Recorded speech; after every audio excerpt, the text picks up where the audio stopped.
Hi, here we are again.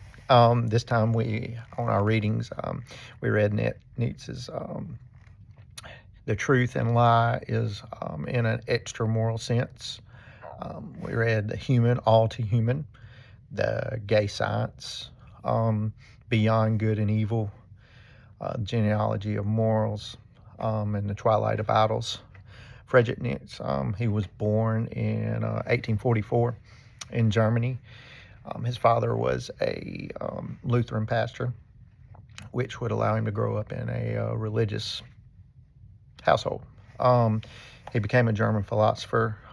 He was a culture critic. He wrote very provocatively.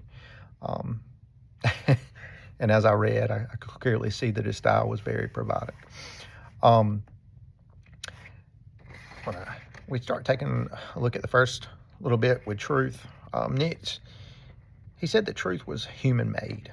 It was a human-made language.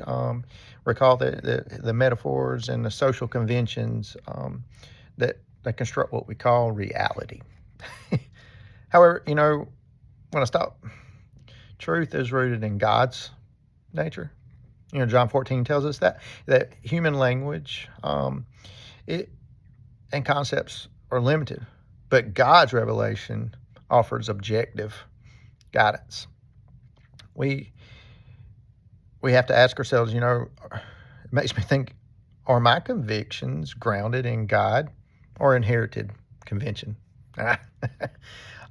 Next, continue on.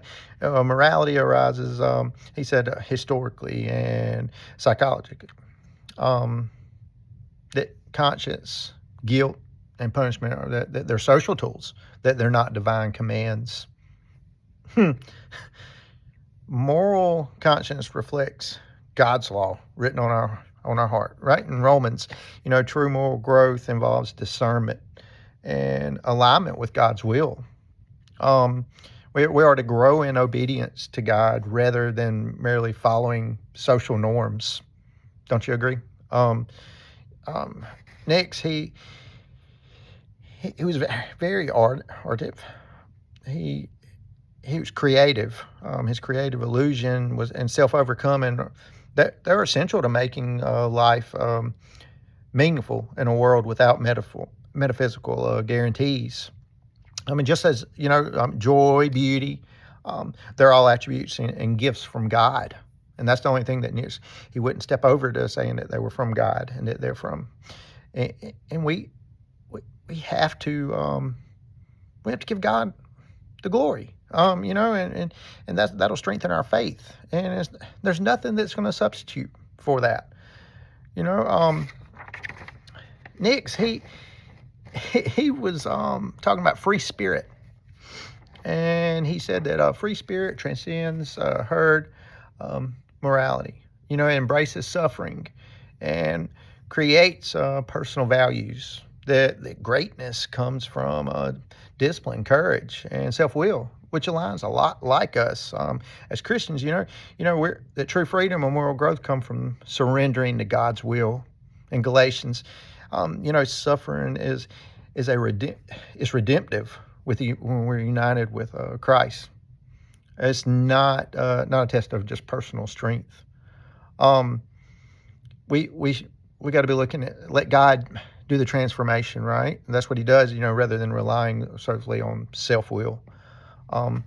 Next, he exalted a higher type of person who creates a high type of a person that creates values and overcomes limitations.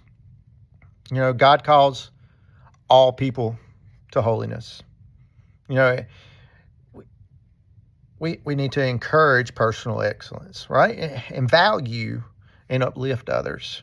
Holiness is for a whole community of believers.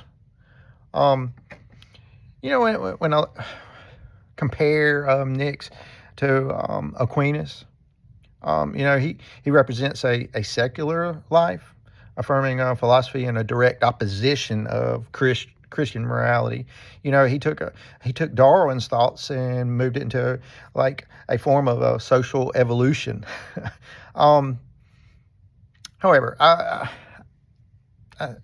I want to leave you with two questions. You know, Nick's he says that that tradition morality is hostile to life. Do you agree? I want to see what your take may be. Another question that might make you think a little. Which of his claims challenge you the most, and why? You have a great Thanksgiving.